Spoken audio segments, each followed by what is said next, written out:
Hey there, movie fans. Welcome to the Blues of April 2019. It's been a while since I did a video. The reason of that is because of life. You know, everyday life, things that came up, things I had to do, things, we all had those things, right? But anyway, let me show you what I got over the month of April, and we start off with this gorgeous digi book of Aquaman with the lenticular cover there. Here you can see Aquaman, and here is the Black Manta. Very nice release. And this is hands down one of the best DC movies I have seen, and it's thoroughly enjoyable. And Jason Momoa was great as Aquaman.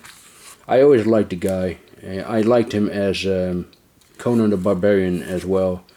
It's a shame they didn't do more films, but I think he's a worthy successor of Schwarzenegger as Conan. Here's Dolph Lundgren, by the way, and Willem Dafoe.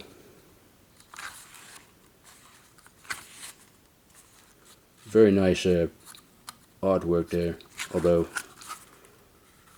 sketches they made for the movie. And visually, the movie is just fantastic. Oh, this was great. It was,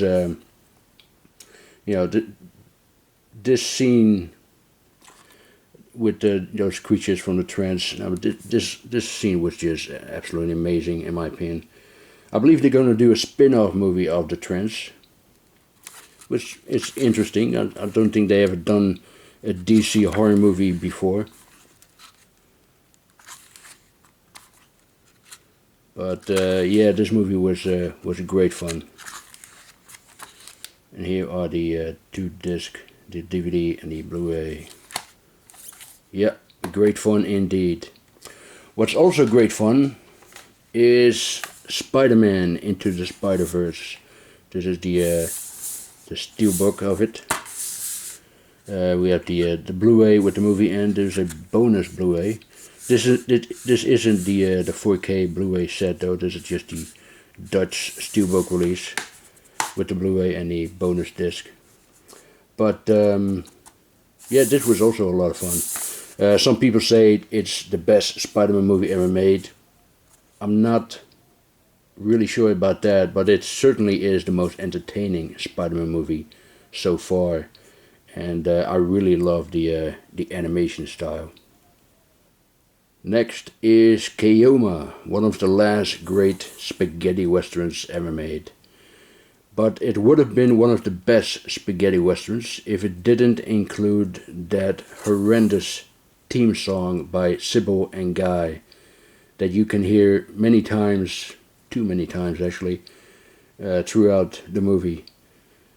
That song is so terrible, and that singer's voice is so annoyingly bad that it almost ruined the movie for me. Almost. But despite that, it is a great film. And the director, Enzo G. Castellari, he said that this, of all the films he had made, this is his best one. Next is Cold Sweat with Charles Bronson. I liked it. It has flaws, but they didn't really bother me.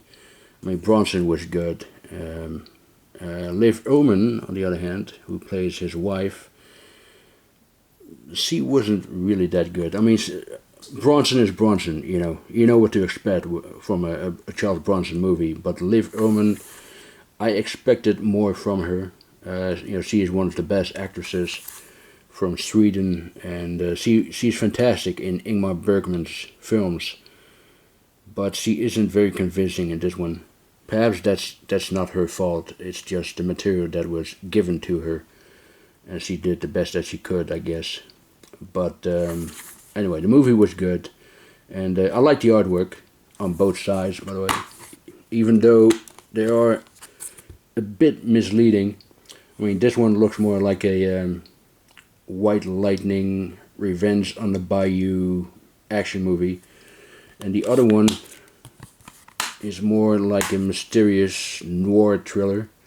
But the movie is nothing like that, although there is some mystery and some noir elements to it.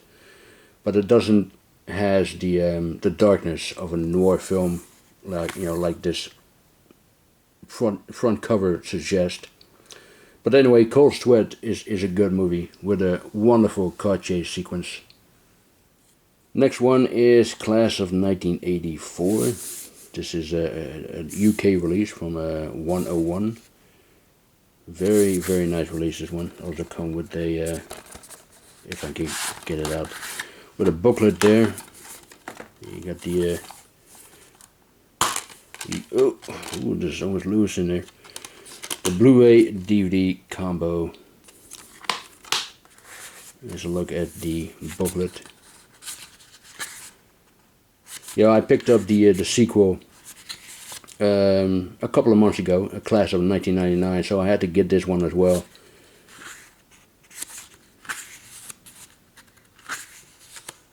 Here's Tim Van Patten. Nowadays he works as a television director. Well, nowadays he has been doing it for years actually.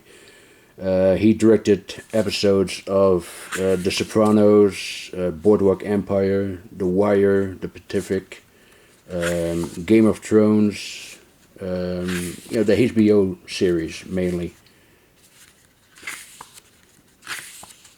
Now here's a very young, Back to the Future Michael J. Fox there.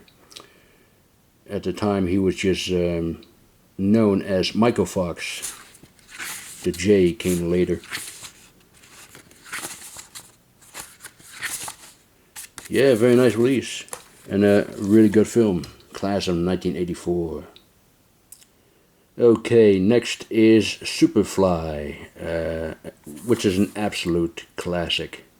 One of the coolest films of Blaxploitation cinema.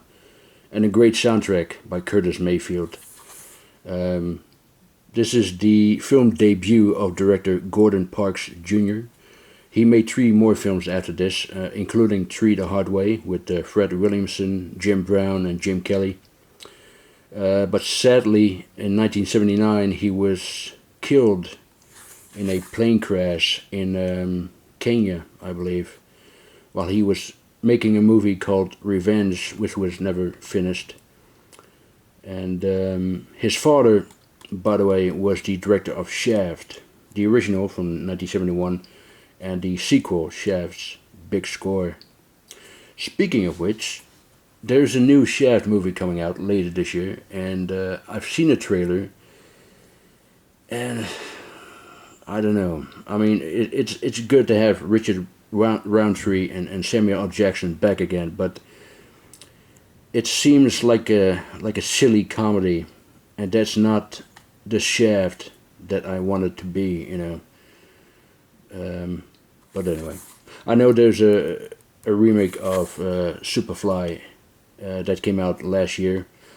I don't think I'm going to see it, but then again, I'll probably end up watching it anyway. But if any of you have seen the remake, let me know what your thoughts are. I'm sure it will never be as good as the original. Here's another Blaxploitation film, Bucktown, with, well, I think you can call them the king and queen of Blaxploitation, Fred Williamson and Pam Grier. Yeah. Now, Fred Williamson plays a guy who goes to this town to take over his brother's bar after he died. And he gets into trouble with the sheriff and his deputies. And after a while, he had enough and he calls up his buddies to take care of the problem, which they do. They get rid of the sheriff department.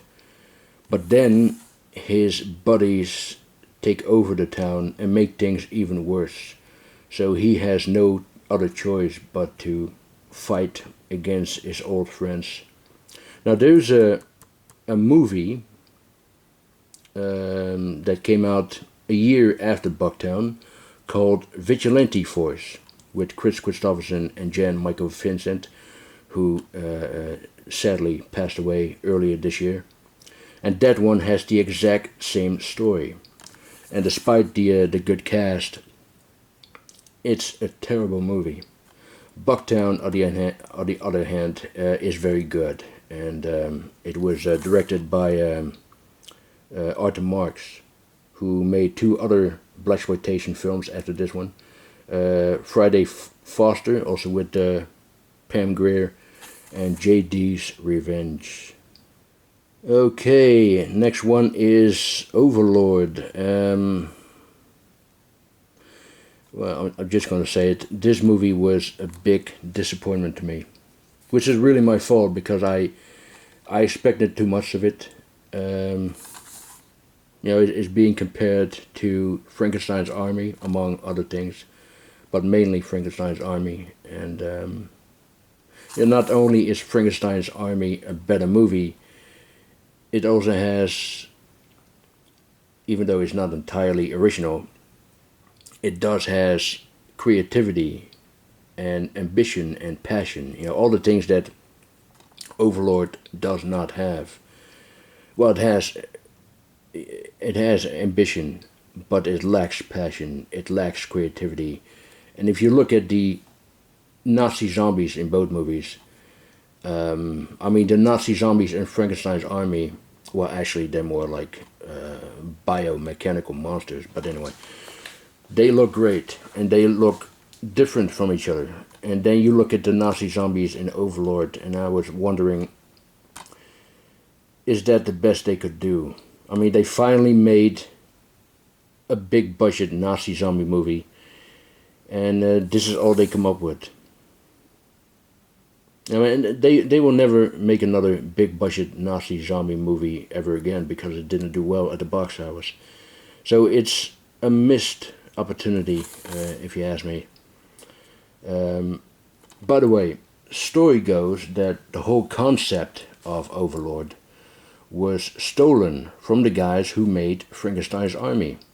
After that movie was released, they wanted to do a reboot together with the people behind the Outpost movies. They made sketches and drawings and storyboards, and they hired a professional screenwriter from Los Angeles. But then there was a falling out between them and the screenwriter, and the project was dead. I will leave a link below of an article that tells you more about this story. It's from a Dutch website, but the article is in English, so you can see more about that. You can also see some drawings of it, and you'll notice that the similarities between the reboot and Overlord are, well, they're very close. It is possible, of course, that it's all coincidental, but personally I don't believe it. It's Hollywood. Everybody steals from everybody in Hollywood. But just check out the article and make up your own mind, I would say. But whether it was stolen or not, I really, really wanted to like Overlord. It has all of the elements and ingredients of a movie that is up my alley, But unfortunately, it didn't do anything for me. I do have to say that the opening sequence was fantastic, and that's definitely the best part of the movie. But after that, it just went downhill. Okay, here is a bundle from Indicator/Powerhouse, and we begin with the Reckless Moments by Max Uffels. I've never actually seen a Max Uffels film before, which is awful, I know, but this is going to be my introduction to this legendary filmmaker. I know he also worked in Holland for a while. He only directed one film because he wasn't particularly satisfied with the way things were going in the Dutch film industry at that time. Next one is Dragonwyck. This is a gothic romance melodrama with Vincent Price and the beautiful Gene Tierney. It was written and directed by Joseph L. Mankiewicz. This is the man behind All About Eve, Suddenly Last Summer, Cleopatra, and produced by Ernst Lubitsch, who was supposed to be directing this himself, but due to illness, he had to step aside and let Mankiewicz take over. This was his directorial debut, by the way. Next one is The Snake Pit. I've always wanted to see this film. I heard that Olivia de Havilland gives an outstanding performance in this film. Didn't she get an Oscar for this? Or was she just nominated? I think she was nominated. But she's still alive, by the way. She is now 102 years old, which is the same age as Kirk Douglas. 102. That is insane. And the last one is Lilith, directed by Robert Rossen, who also made The Hustler with Paul Newman and All the King's Men with Broderick Crawford. Lilith is his final film, and it was also the favorite film of the star of the movie, Jean Seberg. She was best known in Breathless, the Jean-Luc Godard film. There's a young Warren Beatty there. I don't think this is his first film, though. No, his first film was Splendor in the Grass, if I'm correct. But this could be his second or third film. But Jean Seberg, she committed suicide at a very young age. I believe she was just 40 years old. But she was a wonderful actress. But she was also a controversial person. She was involved in anti-war politics. She had connections with the Black Panther Party, and because of that, the FBI was watching her. So she led a fascinating but tragic life. I picked up these 4 Jackie Chan classics from 88 films. They're going to release more films later this year, including Crime Story and Dragons Forever. I will be getting those ones as well. And I haven't seen any of these. They're all blind buys. But hey, it's Jackie Chan, so you cannot go wrong with Jackie Chan. Well, some of his later films aren't really good, to be honest. But I love his early stuff. Anyway, this is Snake and Crane Arts of Shaolin. Really like the artwork there. And here's the original artwork.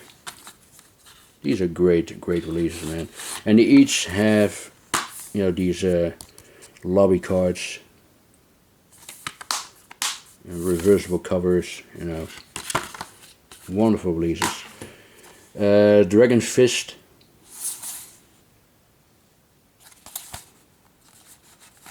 There's the other original cover there. This is To Kill with Intrigue.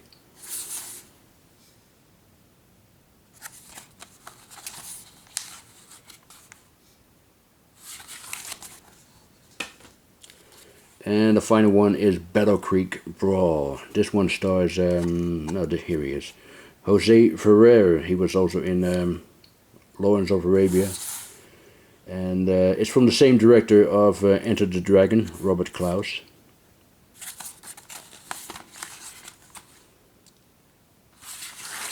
So yeah, and that's not all, by the way. I bought more Jackie Chan movies. I guess I was in a Jackie Chan kick, so I also got City Hunter, which is very silly at times, but a lot of fun,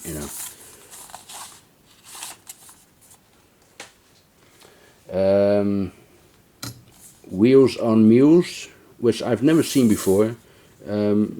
It's okay. I don't think it's Jackie Chan's one of Jackie Chan's finest films, but it's okay. And I like the fight between him and Benny the Jet at the end. Very brutal fight scene that was. And last but not least, I also have Drunken Master. Now this is definitely one of his finest films of Jackie Chan. Yeah, very nice.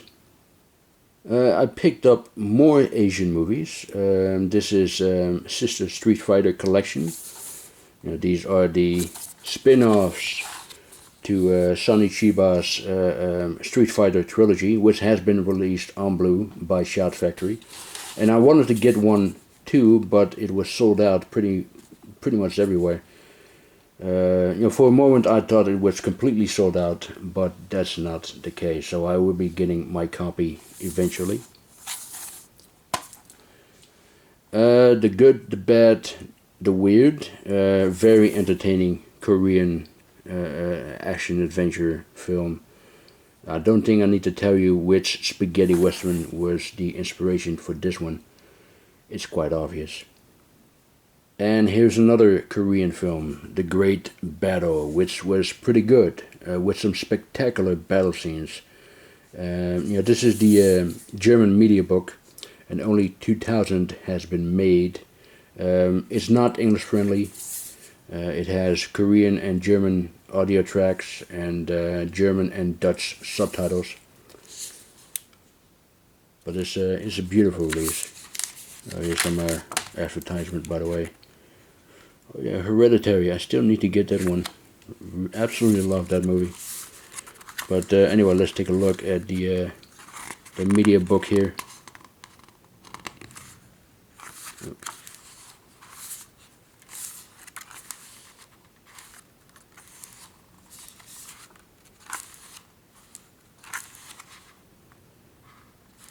It has a very nice front cover there. Almost like a comic book front cover. And it also comes with a bonus movie. Another Korean film, Blood and Flowers. To my understanding, this is the most successful R-rated film in Korea. Or at least one of them. It's R-rated not because of the violence, but because of the erotic content. But yeah, this is a very nice media book. Next is Tetsuo 1 and 2. Well, the first one is called The Iron Man. The second one is called Body Hammer. You know, I was in my early teens when I tried to watch the first movie. I believe it was on TV or something. But I stopped watching after 10-15 minutes because I didn't like it. You know, it was too fucking weird to me. But I decided to give it another chance, and I'm glad that I did, because now I see what a brilliant little film this really is. It is completely and utterly batshit crazy, and I loved it. I haven't seen the second one yet, but I have a feeling that it's going to be less effective because it's in color. You know, the gritty and granular black and white cinematography made the first movie a lot more effective. But yeah, we have to see about that.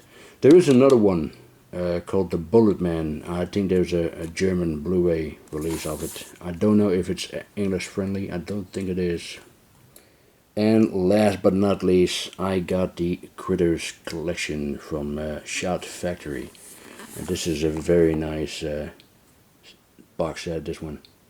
I heard that Arrow Video might release these movies. If that is true, then that means only one thing: double dipping. But anyway, let me show you what it got. Of course, you got the first movie. I've seen it many times. It's still great fun. A lot of fun, this film. There's the other artwork, by the way. Right there. And you got Critters 2, the main chorus. This is my favorite Easter movie, by the way.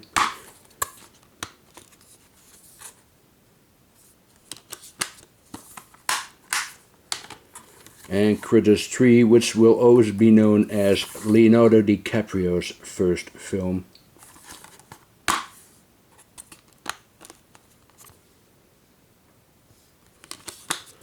Hey, you know, you got to start somewhere, you know. If you want to be in the movies, you got to start somewhere. But you know, there's a whole list of movie stars that started out with a horror movie. You know, DiCaprio, Tom Hanks' first film was a horror film. Jack Nicholson, and Matthew McConaughey, I believe his first film was Texas Chainsaw Massacre: Next Generation. Terrible movie, actually. Anyway, the final one is Critters 4. This one takes place in space. You know, almost every horror franchise has a movie that takes place in space. You know, Hellraiser, Leprechaun, Jason X, and now you have the Critters going to space. Well, actually, they came from space, so now they're going back to it. And you know, there is a new movie coming out very soon called Critters Attack, and I've seen the trailer, and it looks fun. I like that they used puppets instead of CGI, which is what you would expect. And Dee Wallace, the mom from the original, she's also in the new one, but I don't think she plays the same character though. But I've also seen the trailer of the TV series, Critters A New Binge, and that looked like shit. But anyway, I'm glad I got these little stinkers finally in my collection. The Critters. And that was it for my April update. I hope you enjoyed it. Thank you very much for watching, and I'll talk to you next time. Bye.